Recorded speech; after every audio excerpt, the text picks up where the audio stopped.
Mason, Margielas, unreleased color palettes, make them all jealous. You could buy the drip, but the swag so separate. Ponytail poppy, now I sport the fade. Woke up one morning, said it's time for a change. I am one of one, my name is my name. Cartier, cedar core, vintage wood frames. Everything clear when you living in the air. In the pilot on call, press a button and you there. Or your car got a roof, press a button, disappear. On the coupe, like poof, everything I do is rare, but I swear, if you could walk a mile in my shoes, you would stop it. If you could pull the bitches that I pull, you be solid. Manifesting everything I am, I'm a prophet. And when it comes to that bottom line, I want profit. I say get down when I say you get down. I say get down when I say you get down. I say get down when I say.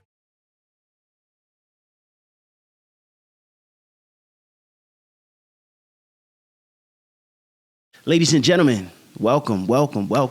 This is another episode. Icons and Ideas presents the world according to Nellz, and of course, I'm yours truly, your host, Nellz. Now, listen, I appreciate everybody that's been rocking with me, everybody that's been supporting, everybody that's been showing love.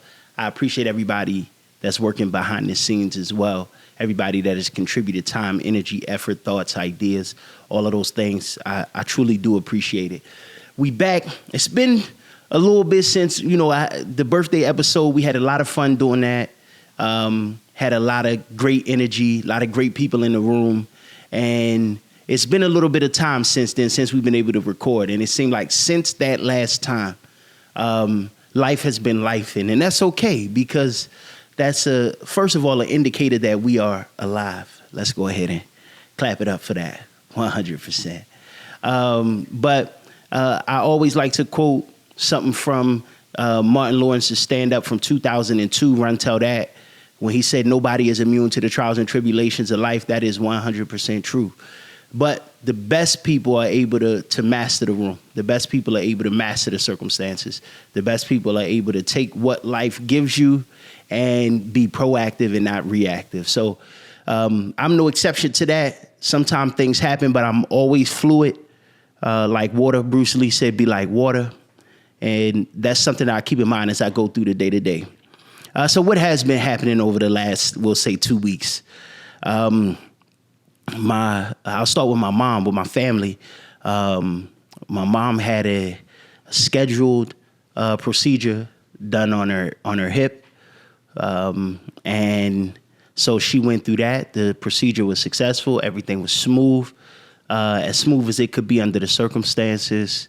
And I'll set the stage by saying my mom is not really, or she may be overly receptive to the narcotics that they used in anesthesia.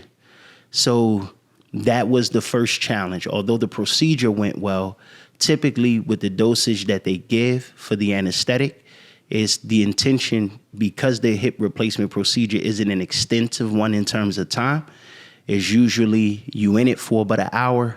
You come out, you go through the necessary rehab, make sure you're good, things like that, and then you move on from there. Well, because she's as receptive as she is to the anesthetics, they couldn't get her out. She was out for like 3 hours, and ultimately it took her about a full 6 hours before she was lucid, alert, and aware, and could do the rehab, which is after the procedure, they want to make sure you could walk back and forth, obviously with the assistance of a walker, and they want to make sure that you can walk up steps.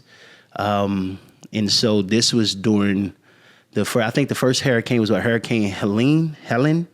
So this was during that time, and Atlanta was on alert. So they had sent everybody and closed the offices early. So she didn't even really go through the full rehabilitation before coming home. But all in all, everything was smooth. She felt, okay. Then she's home. She's taking the pain medicine as prescribed, and she began to have adverse reactions to the pain medicine, and that ends us in the ER. So go to the ER, and that was an experience of itself, because the ER was clearly overwhelmed. It was a lot of people in there, and you have people literally waiting on stretchers for ER emergency rooms to be available. It was like I've never imagined a waiting room in the ER for the patients, not for the people that's with the patients, but for the patients themselves.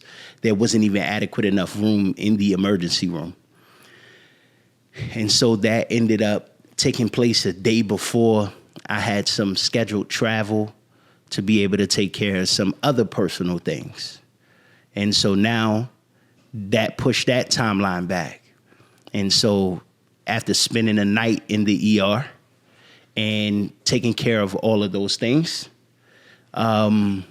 it has us to the point now where my whole schedule, my whole week has been pushed back, which is not a problem. Remember, I told you, be like water. It could flow, it could crash. You put it in a bowl, it becomes the bowl. You put it in a cup, it becomes the cup. So you have to be fluid. And so I was fluid. So that came, I spent the time making sure my mom was straight in the emergency room. They got to the root of identifying what was causing the adverse reaction, but then they still had to correct the adverse reaction. So they had some sort of plan of action, but it was not a pleasant experience for my mother. And so that's that. And then I set off on my plans now and do that. And next thing you know, everything is going smooth, semi-smooth with the travel plans for the event that I had to be at and accompany and attend. And then my son started to feel ill. And his symptoms originally was just a fever. So I feel comfortable and confident that I can manage a fever, try to get him some over-the-counter medicine. He's not really receptive to it, so he's going to fight. But that's to be expected. So we try to work around it, try to make him as comfortable as possible, try to get him some rest. And he would sleep. He would come out of his sleep seemingly normal. Then his fever would spike. He'll get real lethargic. And then we'll go back to trying to remedy the fever. And every time he showed signs of that normalcy, I thought it was okay. I thought it was good. And I thought he was good. And then the fever I couldn't control the fever. So now I'm monitoring him. And I'm like, I still feel confident that as long as it's just the fever, although a fever is serious, I feel comfortable I can manage it. But then he started to vomit. And then at that point, I'm like, all right, this is obviously something more serious, probably viral of some sort. He's just starting school and being around other kids. So you know how that go. And plus, he liked to play like any 4-year-old would. And so who knows what they get their hands into sometimes. So at that point, it's like, all right, forego all plans. And now I go from being in the emergency room with mom. A couple days later, I'm in the emergency room with my son and hoping to get some answers. Now, I go to an urgent care facility first. I got to give props to this urgent care facility because they were extremely responsive. They were extremely proactive. They communicated extremely well from the nurses to the doctors, even in triage. Everybody was on point. And so anytime you see that within the medical world, you definitely want to tip your hat to them because we know sometimes it could be a disaster to say the least. So, but here we are, trying to figure out what's causing my son fever and vomiting and things like that. So they did some blood work. Getting the IV in his arm was a task, obviously, because he's a 4-year-old. And, it comes with a certain set of skills that you need because he's going to fight. And my son is a fighter. So he's going to fight tooth and nail, and that's what he did. But we was able to get, and shout out to those nurses because they were swift. They located that vein, wrapped my man up, got it in there. Even with him fighting, I'm helping out where I can. And we were smooth sailing. So they run some tests on the blood, and they was like, get a test some time to come back, and then we'll go from there. Did just that. The test come back on the blood, and he was like, everything seems normal. His white blood count is elevated, which indicates that his body is trying to fight off something. They gave him some Tylenol to bring the fever down. The fever started to subside. I think at its highest, it was like 102.5 degrees at its highest, what his fever spiked to. And then, so now the fever is calmed down, which is a good sign. The blood work indicates that his white blood cells is trying to fight off something. So the doctors say he feel like it's something viral, being that he just started school. Again, some of the things that we discussed and talked about. And so that makes me feel a lot better. But he said, I'm going to be honest with you, his electrolyte levels are dangerously low. That was his words. And so he like, we're going to get him some fluids. They hooked up the IV to him. But they like, I would want to know why. And this is where I got to give shout outs to this doctor. He said, if it was my son, although the fever is coming down and things like that, I would want to know why. I would want to have to speak with a pediatrician specifically, have him look at the blood work and kind of surmise what was causing the electrolytes level to be dangerously low, the fever to continue to spike, as well as the vomiting. Cool. He said, I'm going to put in a transfer request. I'm going to get you transferred from the urgent care facility to a hospital where you can actually speak with a pediatric doctor. These are your actions here. I'm going to give you all the transfer information. They like, pull up to the hospital, pull into the emergency room.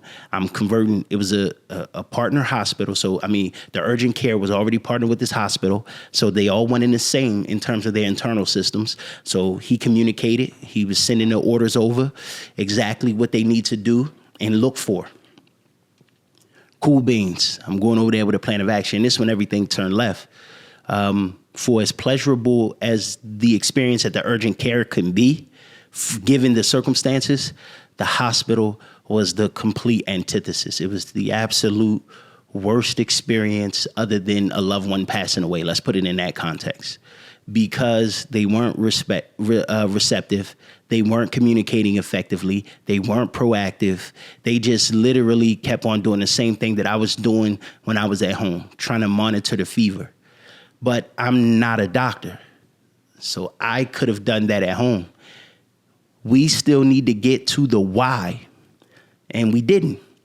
And the only good thing that came out of it was he stopped vomiting, which was good, but they didn't do anything to remedy that. He just stopped vomiting, and the fever that was induced that he was going through, he stopped spiking. So once the fever was under control, they was like, all right, we can let him go home. And it's like, so why was his fever continuing to spike? Why did he vomit? Why was his electrolyte levels dangerously low? We didn't get any of those answers at all. But at the same time, shout out to my son, who is a complete trooper the entire time. He was so exhausted. We just wanted to get him home and comfortable and in a familiar environment with an IV removed from his arm. And because the whole time, again, he's 4. We got to stop him from trying to literally rip the IV out his arm because he don't know any better. So we just wanted him comfortable. But we are doing some follow-up appointments with primary care physicians and getting second and third opinions to try to figure out why. Hopefully it was just the germs of being in a new environment of school and his body equipping itself to be able to endure and fight off if it happens again in the future. Obviously, he's in school now. But it could be something more, and we want to know, obviously, as his parents, what that is. So over the last literal 10 days, 2 weeks, and then going straight from all of that to right into the thick of what my career is by day and the responsibilities of that and all the moving parts that's involved in that, and then even with my family and so many things that's going on there. So I say all that to say that was a long-winded way of saying I'm back. What's up? How y'all doing? It's been a little break from the world according to Nellz because the world according to Nellz was going through life. But I'm blessed. I'm very particular and cautious. I don't want to sound like I'm complaining at all. It's not a complaint. I don't have a single complaint. I just want to make sure that I put the people that love me and support me to, send positive energy my way. The laws of thermodynamics say energy can neither be created nor destroyed, but transferred, right? So if you need good energy, I got it. But if you got good energy, I definitely need it. So that's literally my last 2 weeks. Like when I say never a dull moment, like not a moment, I didn't have a single solitary moment, but we here and we back rocking and rolling. So we appreciate y'all.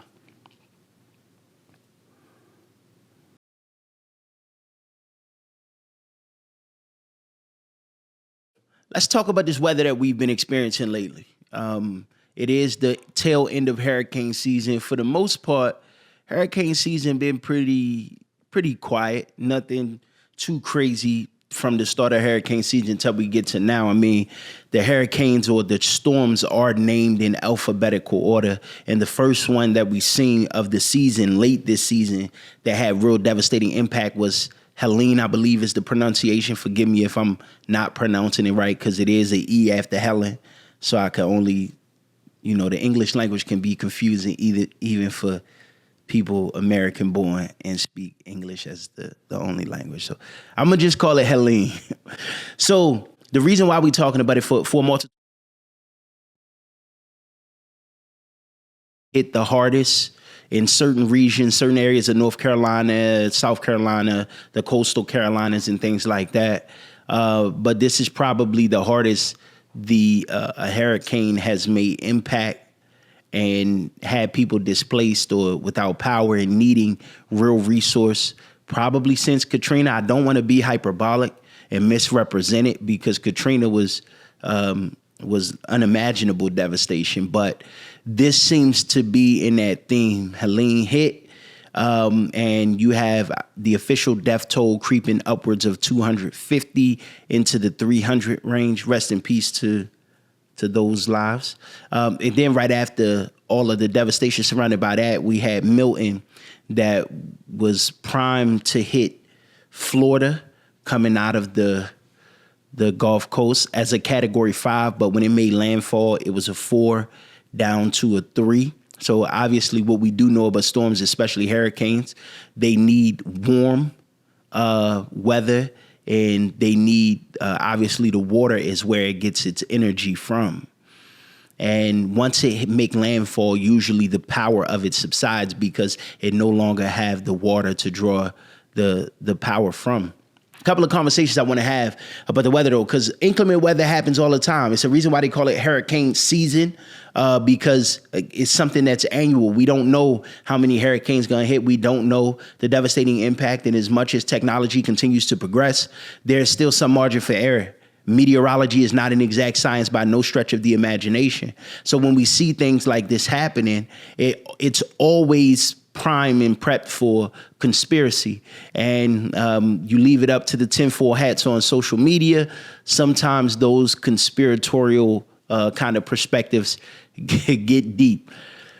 So there's been talks that, of course, always this conspiracy around the hurricane season, mainly because more and more information is getting out to the public at large about how much technology is advanced and the fact that weather manipulation is a real thing. Now, for a long time, it was just that conspiracy theory because there was no proof, solid proof to back up these claims. Most notably, everybody would talk about the chemtrails. You would see the planes flying around. You would see the plumes of smoke coming out of the planes. And for a long time, I remember being a kid, even in the 90s, seeing these planes. And the first time the idea of weather manipulation was introduced to me was, people in the neighborhood that I grew up in. And, the older generation talking about how those chemicals induce certain weather patterns. And obviously it sounds like tinfoil conspiracy to people that's unaware. We talking about going all the way back, 25, 30 years into the 90s, where those narratives began for me. But then when you start to do more research on what DARPA is and what HAARP is and how research into the ionosphere began to take place in the 60s, and they realized that if you manipulate the ionosphere, then you can influence certain weather patterns. And then that's kind of how that blossomed. So you're talking about since 1960, they started studying these things. And obviously those scientists in those studies get more and more intricate, more and more elaborate, and more information and knowledge is gained in any given subject when you have that type of, consistent information. So since the 60s, they've been learning about manipulating the atmosphere in order to induce certain weather. So although I personally don't believe that this hurricane season was a part of any grand conspiracy, I don't want to dismiss the fact that two things could be true simultaneously. Yes, the hurricane season is present. Yes, Helene was devastating. Rest in peace to those lives. Yes, Milton was devastating his people. Still in Florida currently without power 5+ days now. That is true. But what is also true is that they can cloud seed. They can manipulate the ionosphere. They can impact the weather. And that includes using high energy frequencies to create storms, and very powerful ones at that. Both those things are true. Now, I'm not going to do necessarily the homework for you. I'm going to give you some homework to do for yourself. So just research cloud seeding, research HAARP, HAARP. That is an acronym. You have access to Google, look it up. Look at the history of weather manipulation through HAARP, and also research DARPA, DARPA. Understand what these programs are. These are military grade apparatuses. These are programs that only indulge into the highest forms of science. And most of the times that science leads to weaponization of some sort. So I don't want to dismiss everybody as crazy conspiracy theorists, because I understand the type of things that they are capable of doing present day. But I just personally don't believe that it was Helene or Milton that had something to do with it. One of the craziest conspiracy theories I did see, though, and you have to be careful, I don't want to incite anything. I didn't do any extensive research, but they apparently parts of Asheville, North Carolina, or parts of North Carolina in particular, are sitting on lithium deposits. That's one of the conspiracy theories that I've seen. And so I guess their conspiracy is, of course, you want to remove people from the land to be able to excavate the resources that are potentially there. And one way to do that is to displace people with a hurricane. It would be seemingly benign. It's in hurricane season and completely reasonable. So that's why people are creating that conspiracy. There has been no evidence that I've seen on my part that that's true, but we know how the game go. We know how information go. And so sometimes the truth is scarier than fiction. But stay tuned again. I want to take this time out to truly say rest in peace to the lives lost, because people did lose their lives. And but at the same time, it's a reason why it's called hurricane season. We can anticipate that this is going to happen year in and year out. Now, the extent of the devastation is not an exact science to monitoring these storms. So all we can do is be as proactive as possible and pay attention to the weather patterns and do what you need to do to protect your family and ensure that you have the necessary resources.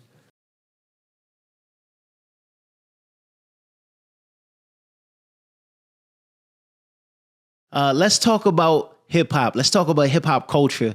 And one of my most literally favorite things to talk about is our hip hop legends growing old gracefully.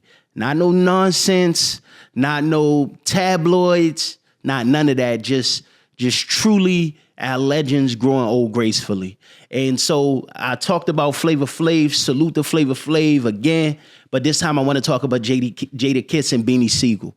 So for those of us that don't know, Beanie Sigel, legendary rapper from Philly, Jadakiss, legendary rapper from Yonkers, a part of the Locks, a part of building that golden age of hip hop, that bad boy era, and that the mid 90s where everybody was putting out high quality entertainment, high quality music. For those of us that know hip hop, know they had their little feud. Well, I wouldn't call it a little feud.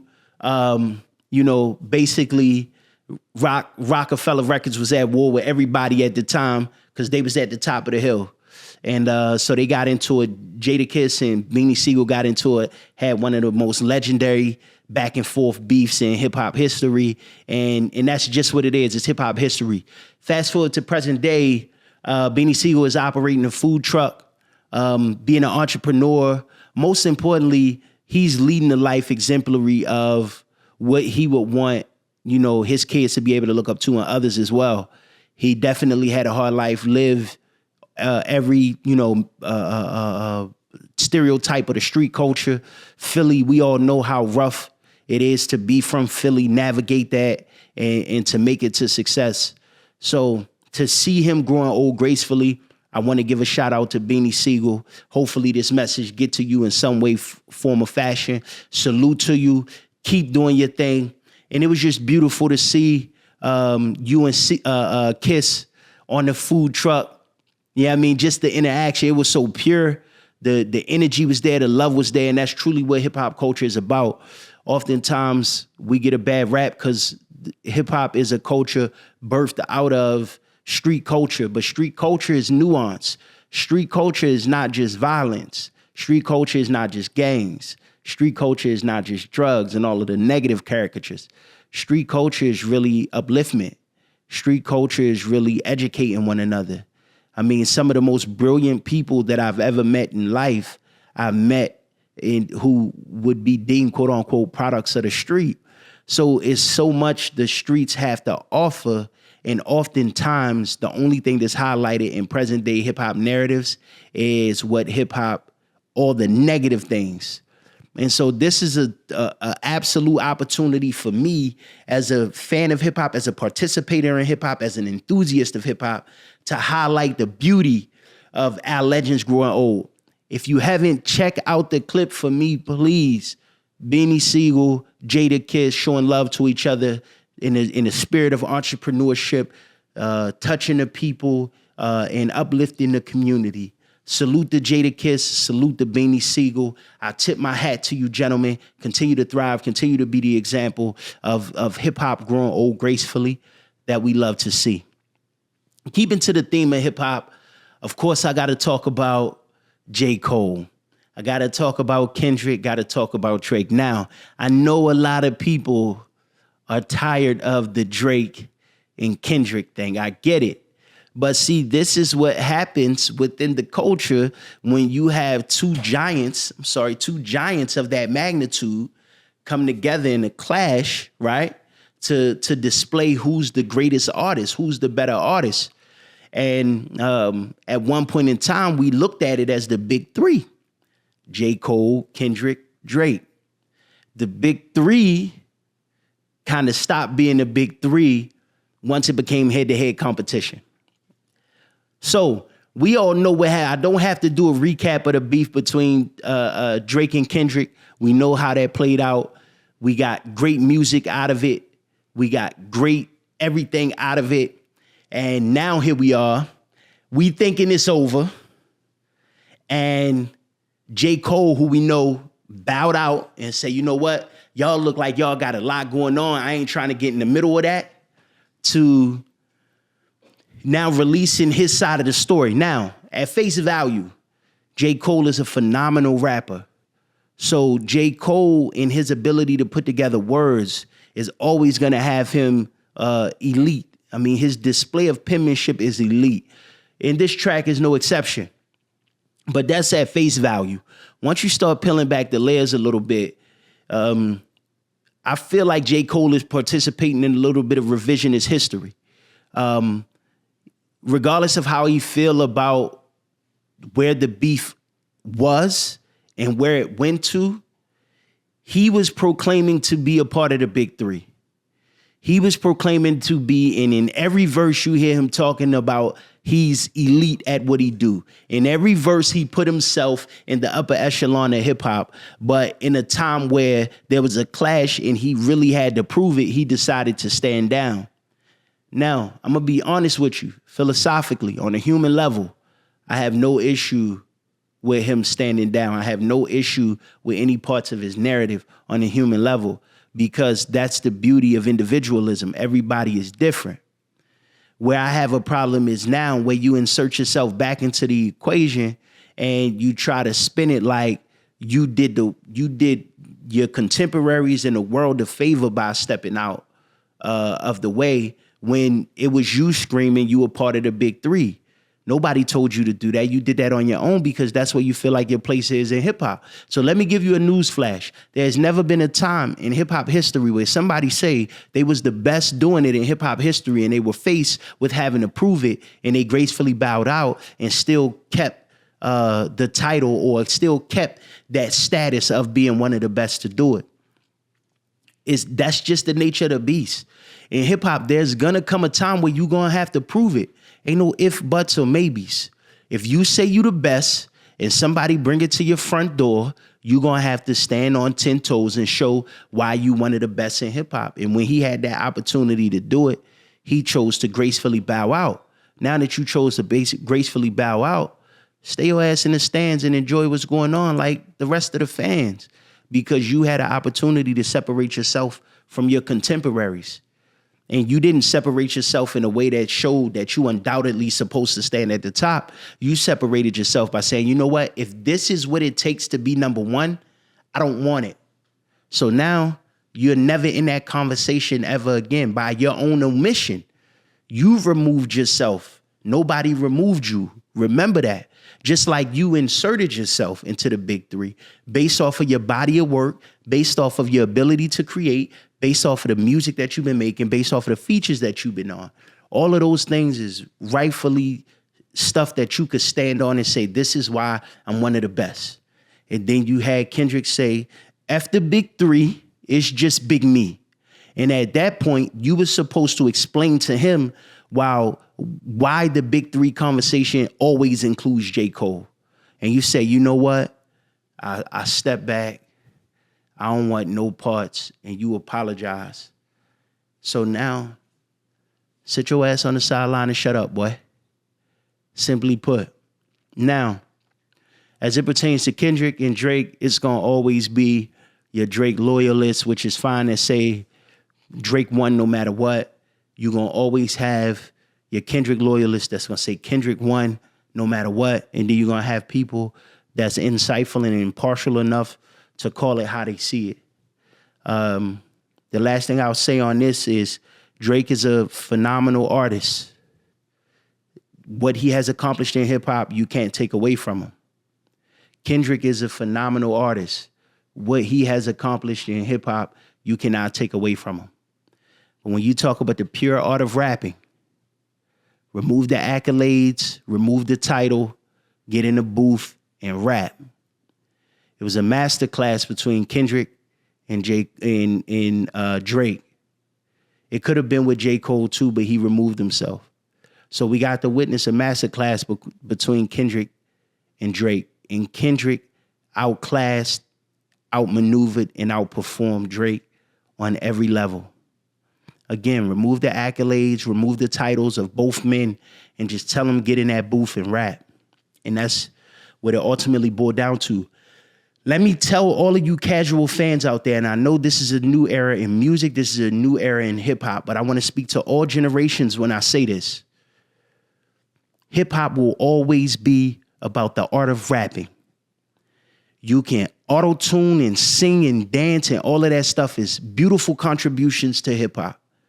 And I'm never going to diminish the overall value of those things to the overall culture of hip hop.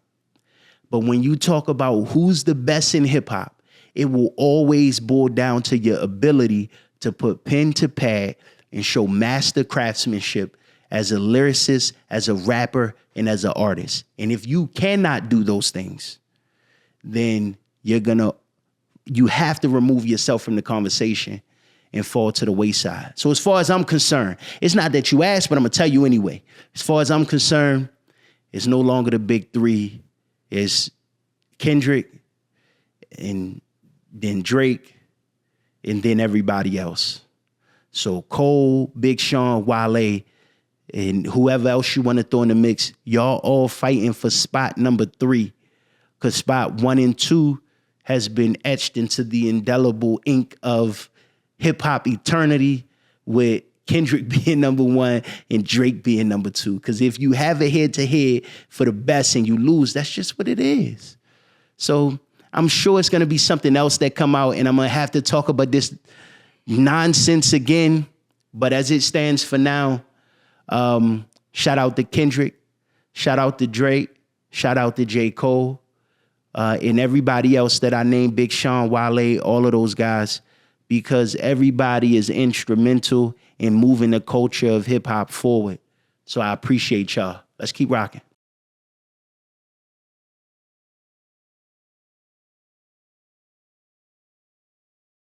I'm back like I left my keys, baby. This is The World According to K. Nellz.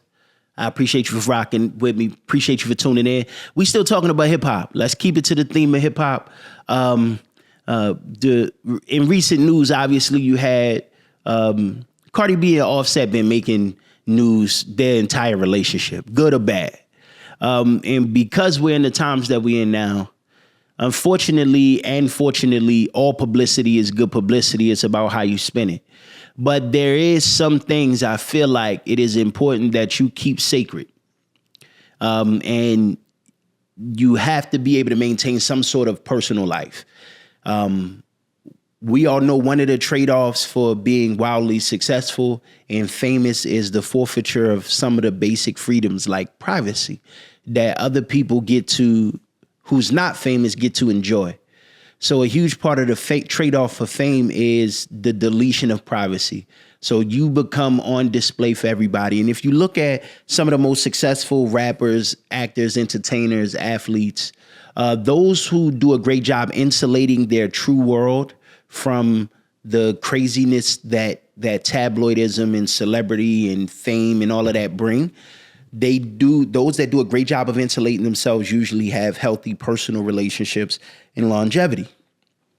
Those who don't, they tend to lean into the nonsense that comes with tabloidism because it keeps you relevant. And if you're relevant, you can stay booked and busy because you can always turn the exposure that you have and leverage that into an opportunity.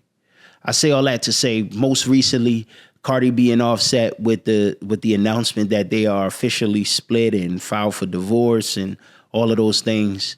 Cardi B is on live talking how women fresh out of a relationship or marriage, have a tendency to talk. It's a certain narrative because relationships are a lot. I'm not going to diminish that. So she was doing what she do. And then it got to the conversation of everybody know Offset got a history of cheating. And so it was no surprise that was one of the factors that played into Cardi B seemingly getting fed up and said, all right, I'm done. But the crazy thing is the allegations or the speculation is that it wasn't Offset that was cheating. Cardi was cheating. Also, I believe by her own admission, she might have admitted it. The thing with tabloidism is so much information that come out and a lot of it be allegedlys and speculative. So you don't really know what's what. So I'm not going to speak like the authority on this. I'm just telling you the world according to K. Nellz and from my purview. And so as always, because we live in such a polarized time, this information, when it hit social media, it immediately created a divide between men and women. And you had women arguing to justify Cardi B's actions, and you have men calling women hypocritical for trying to justify Cardi B's actions because of what some of those allegations are. So the biggest thing was apparently not only did she cheat on Offset, she was pregnant and she had sexual relations with someone else while pregnant with their newest child. I haven't seen anything official that actually happened. They clipped like social media responses together, what Offset said, what Cardi B said, to make it seem like that's the narrative, but neither, Offset said what he said, and that was on her live. He commented on her live to say, tell the truth, you had sex with a baby in you. And Cardi B never, from my understanding, never confirmed nor denied those allegations. She just kept playing into it. Now, I will say this. I do know hurt people. That's a fact. And a lot of the lives and the video footages and stuff that I seen of Cardi B, she looked like a textbook heartbroken woman that know the buttons that she could press to hurt him the way she feel like he hurt her. And if that means going out of bounds, if that means being salacious, if that means being nefarious with your intentions, all things are on the table when you have hurt people. And this seems to be an example of that. I have to give the disclaimer. I honestly don't know what's true or what's false, but what I do know is human behavior. And what I seen was two people that were obviously dysfunctional, had relationship playing out in the public space, good or bad. And now that it's coming to an end, all of the worst aspects of that relationship coming to an end is being played out for public perception. Remember what I said a couple episodes ago. Once you give people permission to have an opinion about you or your relationship, that genie cannot go back in the bottle. So once you expose certain things to the world, you have to live with the opinions that come with that. And that's what we see now in real time. We seeing Cardi B seem like she did cheat on Offset while pregnant and had sex while pregnant. Again, this is just the speculation. And then on the flip side, we see Offset acting in a manner in which he act, and that was just cheating on Cardi B multiple times. No relationship is perfect. Nobody is perfect. But this is what happens when you throw fame and dysfunction and money and affluence and all of those things into the mix. You just get the perfect storm of just nonsense. And that's what we've seen on display. This is why I wanted to talk about it. I wanted to talk about it because of how it splintered the public opinion. And we all know men and women have been pitted against each other for years, and we see it play out in public spaces all the time. But I've seen women, in the name of sexual liberation, in the name of feminism, in the name of sexual freedom, paint a narrative around the allegations of Cardi having sex with another man while pregnant with Offset's baby in defense of it. And some things are truly indefensible. You don't have to defend it to defend her. You can still compartmentalize and say, all right, that's wild, even though it's allegations, but we can't excuse what we've seen from Offset. If you want to say that, that's fine. But to go all out and say, you know, he's cheating on her while she's pregnant, like, what's the recourse for that? What's the emotional damage for that? And this is what's even more important than everything. The connection, the emotional connection that the mother have to the fetus. There's enough information out there now where we know the emotional welfare of the mother while pregnant is extremely important to the overall health and welfare of the child once the child is born. If the mother is experiencing trauma, epigenetically, that trauma is passed down to the fetus. That has been proven scientifically now. So as a man, why would you want to even have the mother of your child going through that type of emotional damage, knowing that the potential ramifications is the effect that it'll have on your unborn child? These are the conversations around the Cardi B and Offset that we really need to be having as a community of people, because too often you see dysfunction played out in relationships on social media, and we don't ever talk about the real emotional ramifications of that. And this is no exception. So I feel like this is a very opportune time to have real recourse, real discourse, real conversation about the responsibility that man and woman have to one another when they're in a relationship, not only when they're in a relationship, but when they're pregnant and they are bringing children into the world. And we don't have that conversation enough. Offset had a responsibility emotionally. He had a responsibility to the emotional welfare of Cardi B. Cardi had a responsibility to her own emotional welfare, but to Offset and to the unborn child. And both of them seemingly, and I'll say again, because I don't know, but both of them seemingly leaned into their own egos and wanted to be vindictive and poke and prod and be immature and say, how can I hurt the other one?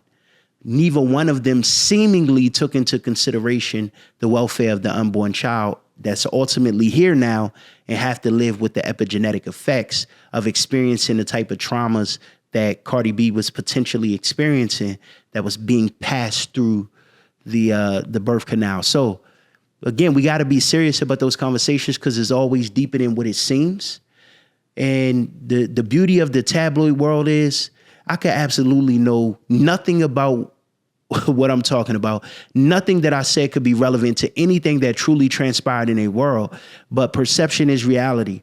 And this is what played out in the worldview. So this is the perception that was created. And I just wanted to offer some insight. So at the end of the day, I could sum up this whole thing by saying, let's just love on each other a little bit more intentionally instead of trying to pick each other apart in ways that hurt us most.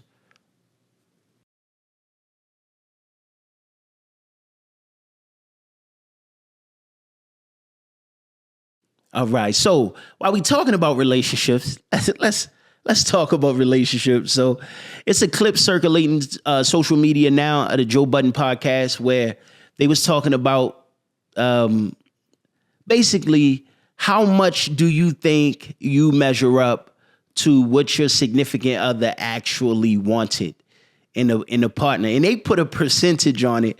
And I thought it was a very interesting conversation.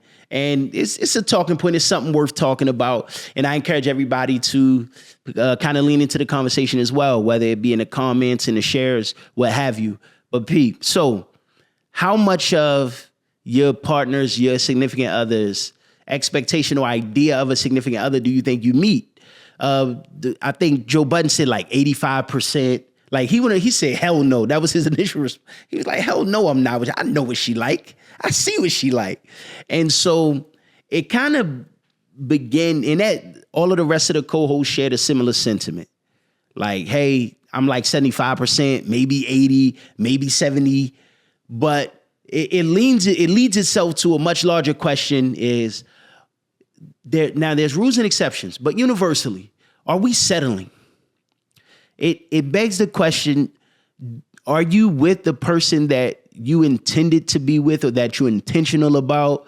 Or is this somebody that was convenient for you? Is this somebody that met enough of what you wanted where you say, I can deal with those other inadequacies? Now, I keep it real with you. I don't want no smoke whatsoever. I'm going on record. I don't want no smoke at all. But it is a very interesting conversation to be had. Now, I have a lot of my close friends and a lot of my circle of influence. They'll reach out to me and we have those deep introspective conversations about relationship, because in many ways they appreciate the insight and perspective that I'm sometimes able to give.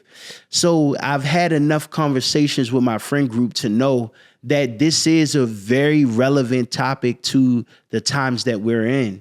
Because what I'm seeing and what I'm realizing in a relationship space, whether it's from the fallout from like the conversations that Cam Newton had with Dr. Bryant about how he viewed fatherhood versus how he viewed marriage and how that plays out in his life. You see those types of narratives. And then you see some of the more, even more overtly dysfunctional aspects that lends itself to certain conversations. So it's definitely a conversation worth having. So when it boiled down to it, you in a relationship with your significant other, and I wouldn't encourage anybody to try this at home. But if you brave enough, ask your significant other if they settled for you. That sounds so bad, don't it? Did they settle for you? Did you settle for them? Or or how much of that list, whatever that thing is, those expectations, what percentage of that do you meet as a significant other? That is an extremely tough conversation. And the funniest thing, somebody in the comments on the Joe Budden podcast was like, I'm going to ask my wife right now. And literally it was like 147 responses like, don't do it. Stop, please. So obviously it's one of those questions where I would encourage everybody to have a certain level of emotional maturity going into this conversation. If you feel like the foundation of your relationship isn't built upon anything strong enough to endure the type of reality that could come from this question, or you're not easily susceptible to criticism or anything like that, I would tell you to maybe stay away from this conversation and approach it differently. But if you do feel like your relationship is strong enough and you're strong enough and, y'all have an understanding, then I'm pretty sure it makes for some interesting talking points. But, having the Joe Budden podcast talk about it is something that I literally never thought about before that conversation. And in thinking about it, I have to give y'all my true perspective. And my true perspective is this. If you feel your partner, there is certain things that certain spaces where they're inadequate, how does it benefit you at all to highlight the inadequacies versus all the ways they're adequate? What do I mean? I'll use Joe Budden for an example again, because they put it on display. Although it's just a talking point, although it makes for great content, although it's something that's polarizing and shareable and people to talk about, when you think about it, I would much rather lean into the 85% than to highlight or make light of the 15% that you feel you don't meet. So if you want to ask me, you could call it a cop-out, you could call it whatever you want, but that's my stance. I would personally rather lean into all the ways that we've been able to build bridges and learn from each other and love one another than to highlight the ways that we didn't. So that's my position on it. But hey, for everybody else, if you're in a relationship, if you have a significant other, however you classify it, if you feel brave enough, ask that of your significant other and share in the comments or wherever what was the outcome of that conversation. But I'm going to leave it at that. As for me and mine, I don't want no smoke, and we going to keep it that way. You feel me?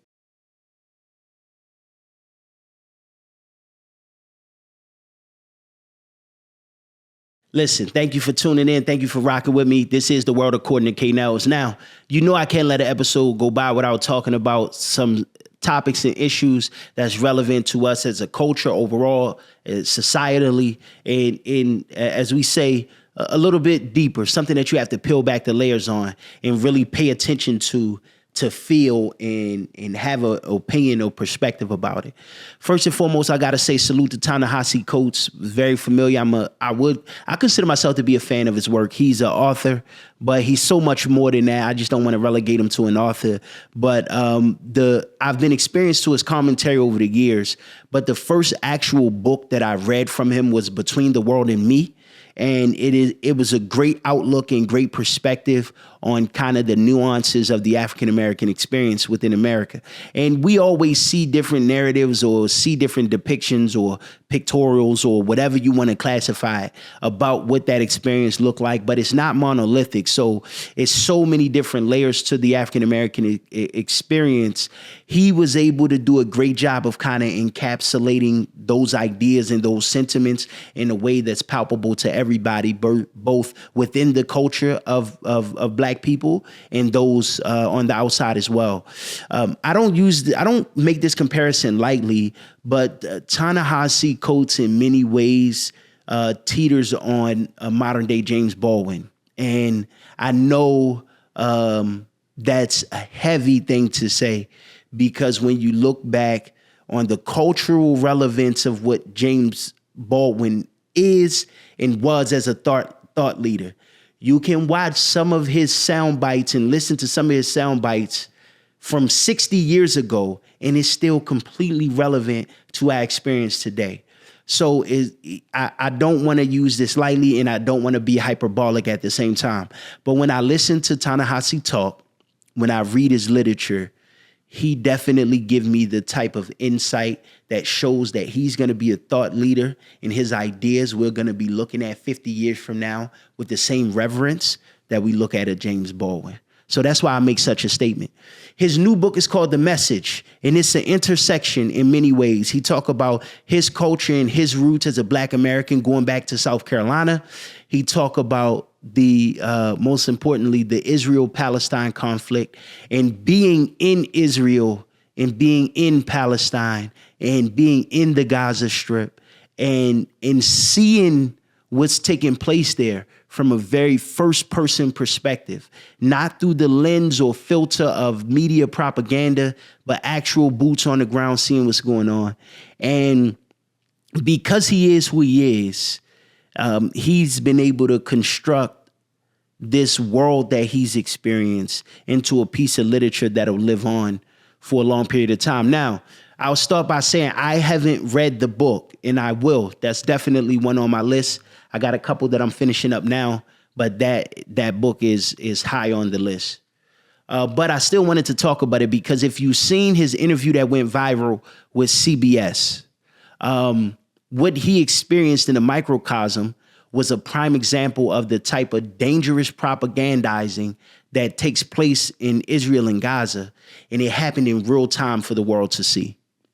So he was on the CBS News, obviously doing a promo run for his new book, The Message, and the gentleman questioned him in a way that immediately incited conflict.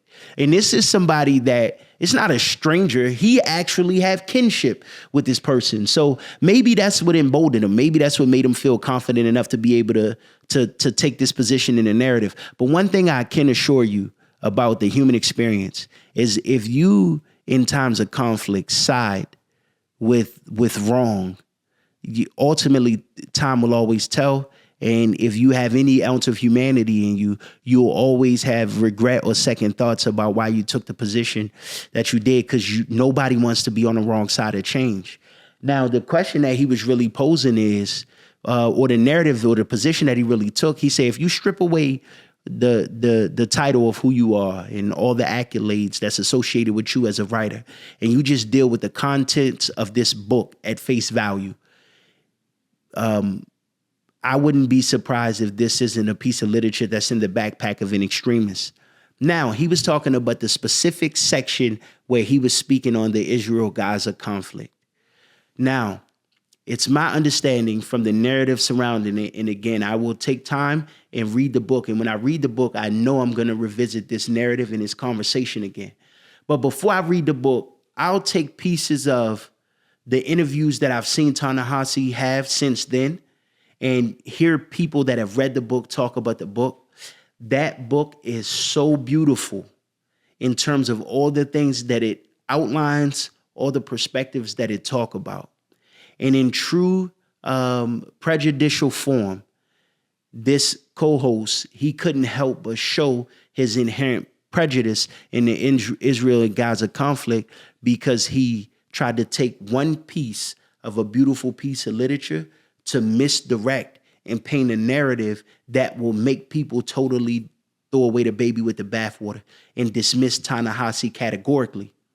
And if it was anybody other than Ta-Nehisi, who was very skilled in how he responded and defended his position, who ultimately end up saying, you either think apartheid is evil or it's not. You either think apartheid is wrong or it's not. You either think racism is wrong or it's not. The gray area can be a beautiful place for perspective, but there's also places and issues and narratives where there is no gray area. You're either on one side or you are on the other. And depending on what that side is, stand 10 toes in what that position is. Don't be fickle. Don't be a windsock blown with the prevailing wind. Stand 10 toes down by what you say and what you mean. And most times, like the media does, and this gentleman really acted as a microcosm of the true issue of what's going on in not only the Israel-Gaza conflict, but what you see going on in America with the black people in America, what you see going on around the world with disenfranchised people around the world. Oftentimes, it is the control and manipulation of a few that paints the narrative of the many, and that's what get propagandized out to the masses at hand. And then people formulate perspectives and perceptions based off of that propaganda that most of the time isn't true. And the result of it is a replication of ignorance and bigotry that get played out on the world stage. And this was no exception. But I gotta not only salute, but I want to give a round of applause to Ta-Nehisi Coates, because the way he handled it was a masterclass in dealing with passive aggressive racism and passive aggressive bigotry and those microaggressions that we experience as Black people in professional settings, in personal settings, so on and so forth. And he really stood in his position and went on to elaborate and explain why his story is as beautiful as it is. And this dude unwittingly, the co-host that posed the narrative, he unwittingly only added value to Ta-Nehisi's overall mission, because I know it's people like myself and unlike myself that went out and took inquisition into the book. And now I'm more interested in reading the book now than ever before, because of how this gentleman tried to paint a narrative of Ta-Nehisi Coates. So again, an extremely great author, an extremely great representation of the nuance of the Black community and his ability to articulate that through the creative space, through the beauty of words. So he's doing a great job. I got to tip my hat to him, got to salute to him. And again, let's just keep pushing the culture forward at every level. And this is indicative of that. So salute.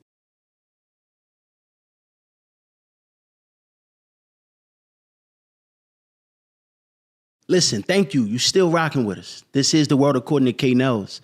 I am your host, K. Nellz. Let's keep it moving right along, man. I want to talk about, I got to give a shout out to the homie Deontay. He got a podcast called Grits and Eggs Podcast. Follow him on Instagram, Deontay_Kyle, I believe it is. I'll look it up to be sure. Follow him on TikTok. His TikTok presence is crazy. He going crazy out there in the TikTok streets. I think he got like 250,000 followers on TikTok.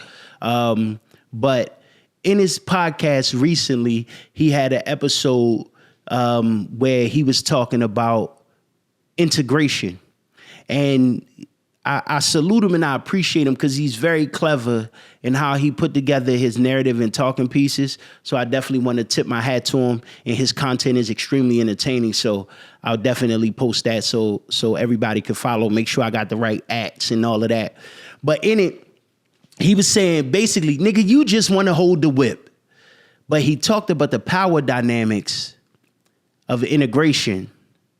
And I appreciated his perspective, and I just wanted to expound on it even more because earlier, I believe it was episode 1 or 2 of this podcast, I was talking about the dangers of integration versus assimilation. So let's unpack history a little bit. It's a reason why Martin Luther King said, "I fear I've integrated my people into a burning house."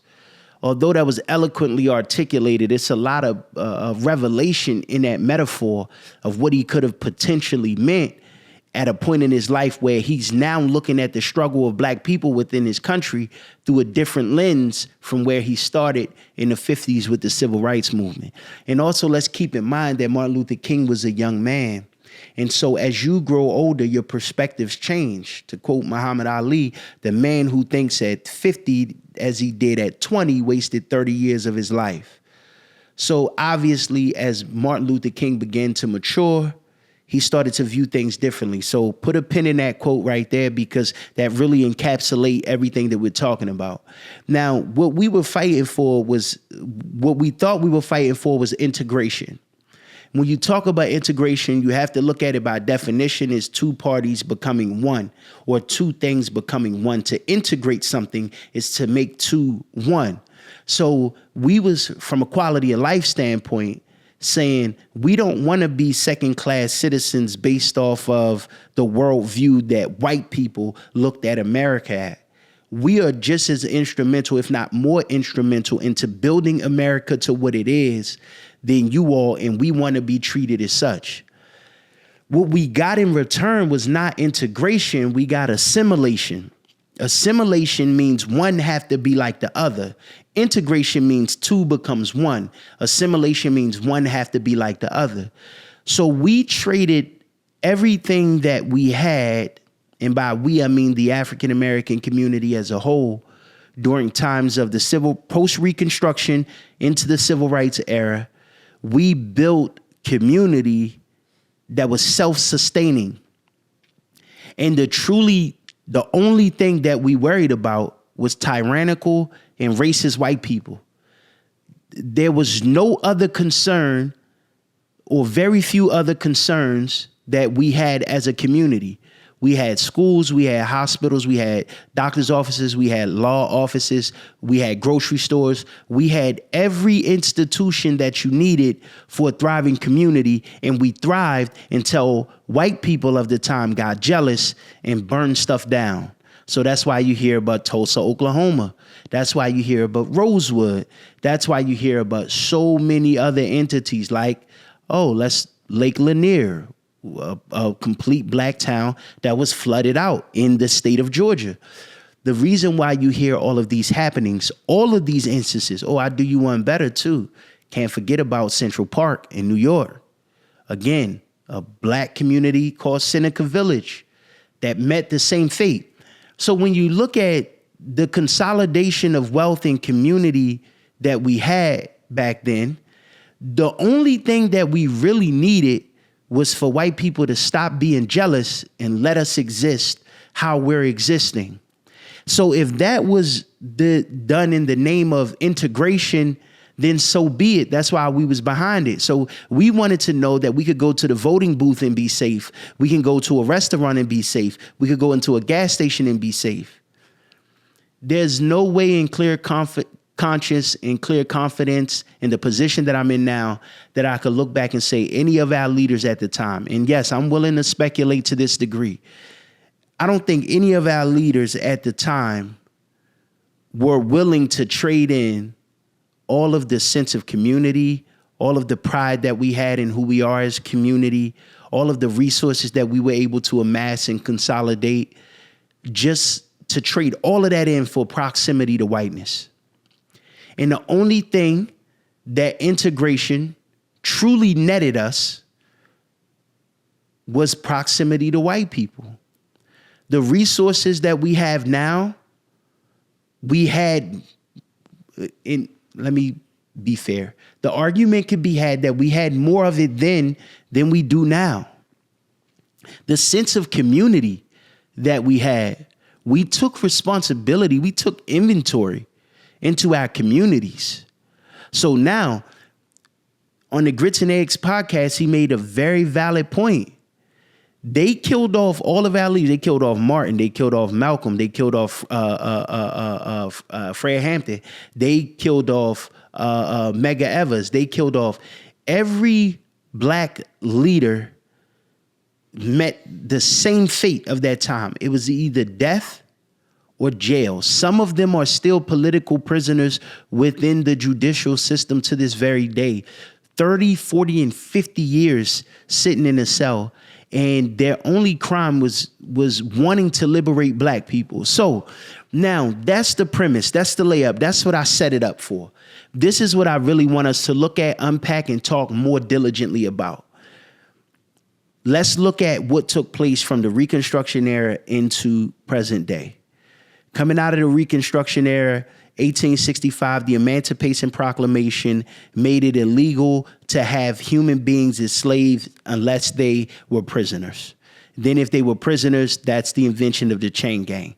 So what was the overwhelming response to that? Well, they created vagrancy laws. They created little petty crimes that they can arrest black people for to put them within the judicial system where slavery was still legal in the name of chain gangs and prisons. So now, if you were in some cases, these laws were still legal, still on the books up until present day. It was some areas of Texas where it was still illegal for a black man to ride a horse, like on paper. So those are the types of things that still existed. But all of these little vagrancy laws is what they use to arrest former slaves who are now free. Also, the creation of and the growth and expansion of the police state was birthed out of slave catching. So now you have this system of policing that's truly dedicated. Its main purpose is to ensure that this population of black people that are now free can still be under the thumb of oppression through the judicial system. So that's in the Reconstruction era. Then you had the birth of the Ku Klux Klan, a whole bunch of bitter Southern white people that came together and said, we're going to terrorize these black folks in the name of our pride.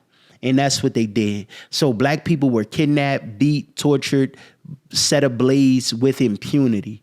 They were dragged from their homes and killed with impunity.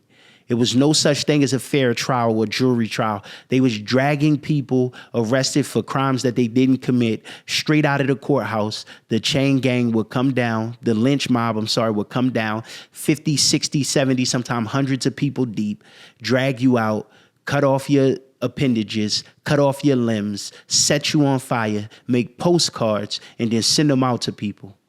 That's the type of terror that we endured coming out of slavery, as if the terror of slavery wasn't enough. Then you fast forward to the Renaissance era, where you seen a boom in black creativity. You seen a boom in black invention. You seen a boom in black intellectualism. And now you have everybody from the James Baldwins that I mentioned to the Du Bois and all of these different people, Carter G. Woodson. I'm talking about on the intellectual side, on the creative side, and these worlds kind of coming together to show the advancement of black people out of slavery. Now that we have our freedom, this is what we truly are as a culture, and let's build it. And that's what they did. And then you had the Plessy versus Ferguson, separate but equal. And now out of that is birthed the Jim Crow laws. And that the Jim Crow laws created the separatism that only strengthened us as a community. And from that, we built vibrant, thriving communities. What was intended to tear us down only made us more self-sufficient and more self-reliant. And we built our communities. And during the civil rights movement, which started in the 50s, we seen all of our athletes, all of our entertainers pool their resources to ensure that Coretta had food to feed the kids, to ensure that Betty Shabazz had resources to feed the kids and take care of the family. And this was done on the merit of people of like Muhammad Ali, or people like Sidney Poitier, or people like Harry Belafonte, or people like Kareem Abdul-Jabbar, people like Jim Brown. These were the athletes and entertainers at the time that understood that our cause was larger than any perceived differences that we could have with one another, Christians and Muslims alike, so on and so forth. We came together because we understood one thing: our strength as a community of black people was most important. What happened in the civil rights movement? Well, J. Edgar Hoover and Allen Dulles in the Clandestine Services of America say the black man, the liberated black man, is public enemy number one. And so Martin Luther King get killed. Malcolm X get killed. Fred Hampton get killed. All of the people that founded these socioeconomic and political parties, right? They became public enemy number one. So you had the Black Panther Party that had a free breakfast program in the communities. These weren't millionaires. These weren't people with unlimited resources. But the strongest resource that we had at the time was community, and we stood firm in that. And so now the agenda was to cut the head off the snake. And that's what they did. And what did that leave? That left our community in ruins. And that was the first domino that led to why we exist as a splintered black community the way we exist today. Because when you think of whether it's the Peace Stone Rangers, whether it's the Bloods and the Crips, whether it's the Black Panther Party, whether it's the Black Liberation Army, all of those, the Gangster Disciples, all of those little gangs, those subsets, those are the children of the leaders that were killed off during the civil rights movement. A generation of men were left within our communities with the burden of having to take care of our communities, but without the insight and the wisdom of our elders being able to oversee us to make sure that we don't make the mistakes of the ones that came before us. So now from that, you see the rise of from the Black Liberation Army, from the Black Panther Party, from the Civil Rights Movement, you see a rise of all of the gangs that still exist to present day, whose original purpose was to protect our communities and build on a lot of the ideas that the Black Liberation Army had. Whether you're talking about H. Rap Brown, whether you're talking about all of those, Jonathan Jackson, George Jackson, whether you're talking about any of the people in that time, they were left with a task to be able to carry the mantle of those that came before us. And before any of those gangs had an opportunity to protect our communities, they were commandeered and they were controlled by the clandestine services. Again, this is public information now, so you can feel free to read into the counterintelligence program. And that takes us right into the 80s. I'm sorry, I can't skip redlining, because during the 70s, when a lot of housing policies centered around redlining and the gentrification of our communities, there was a mass exodus from the inner city out into the suburbs. During this time, this same period that I'm talking about, white people who scared of equality, who had objections to equality, ran from the cities that became populated by a lot of black people moving from the South. They ran to the suburbs, and through housing programs, through discriminatory housing practices, they were able to secure land, they were able to secure refuge, they were able to secure housing to build their wealth upon.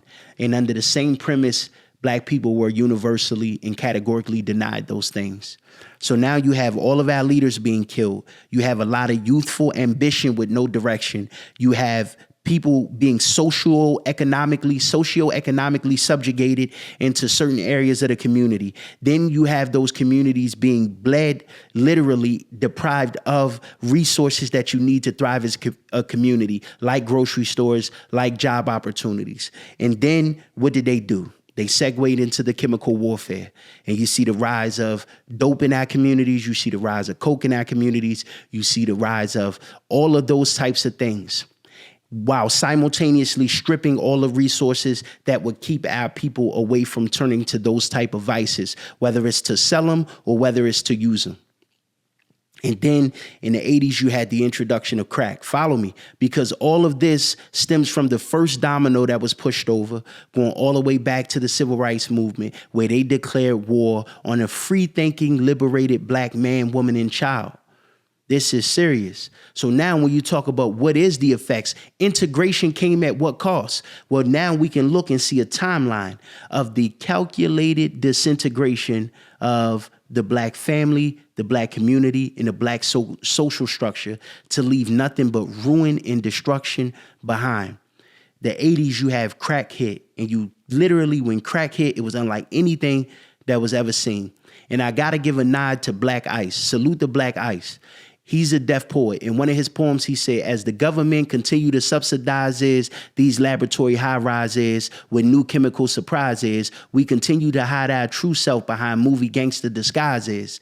That's the perfect encapsulation of what I'm talking about in the 80s, because crack hit and you had mothers literally selling their children for a hit. That is chemical warfare. In no way, shape, form, or fashion was we as a community of black people prepared for the destruction that crack was going to usher in. So you got our sons selling crack to our daughters and eventually birthing our children into the dysfunction of everything that came with it. And from the 80s and the 90s through the crack era, you have the synthetic era of synthetic medicines, synthetic opioids created in laboratories that's highly addictive. So when you take a look at all of those things that we talked about, including the devastation of how crack hit in the 80s and what that did to our communities, and then to segue from the street level narcotics to the prescription grade narcotics, the opiates, now you have the continuation of that chemical warfare that I'm talking about at even deeper levels, because now they don't have to kill you with the street level drug. They're going to inflict your children for perpetually, year in and year out, generation to generation, with the prescription, with the stroke of a doctor's pen. So now, instead of giving your dad crack to sell your mama, we could just tell you, your 3, 4-year-old, 5-year-old little black boy who don't want to sit still in class, that he have a behavioral problem, that he have an attention disorder, and he need this medication in order to help it. And so as a parent, you already struggling in every capacity to try to take care of the basic necessities due to the aforementioned. due to the resources being stripped from our communities, due to the outlets that we once used, that once served as a place of refuge and community, due to the tearing down of the systems that we had in place. These are all the things that we traded off in integration. When you look at it, integration was the first domino in the disintegration of the Black community and the Black family. And now you fast forward, you follow that timeline that I created all the way to the chemical warfares of the prescription grade drugs that's killing us present day. And you have something else that happens at the turn of the millennium. And then you have the construct of social media.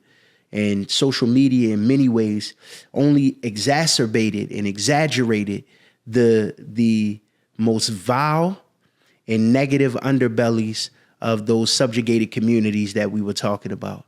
And now not only was it all perfectly constructed in the creation of destruction, that's why they call a project a project.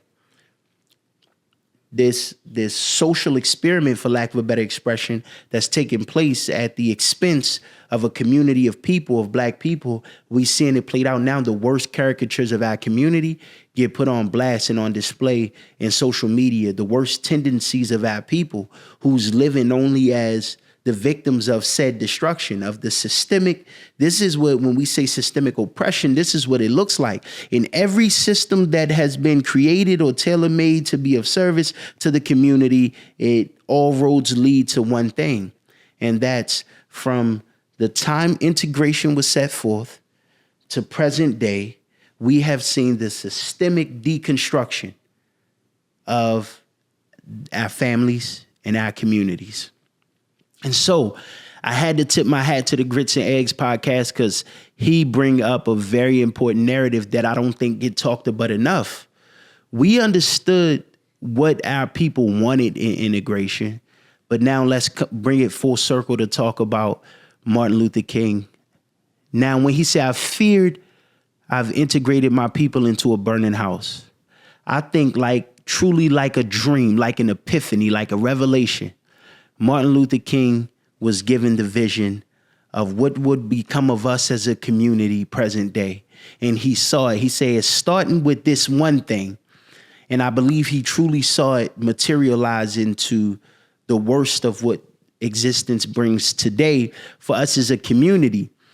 The reason why this is a very important talking point is because you can't heal what you don't reveal. And when you talk about where we're going as a community, we need to fortify ourselves in unity first.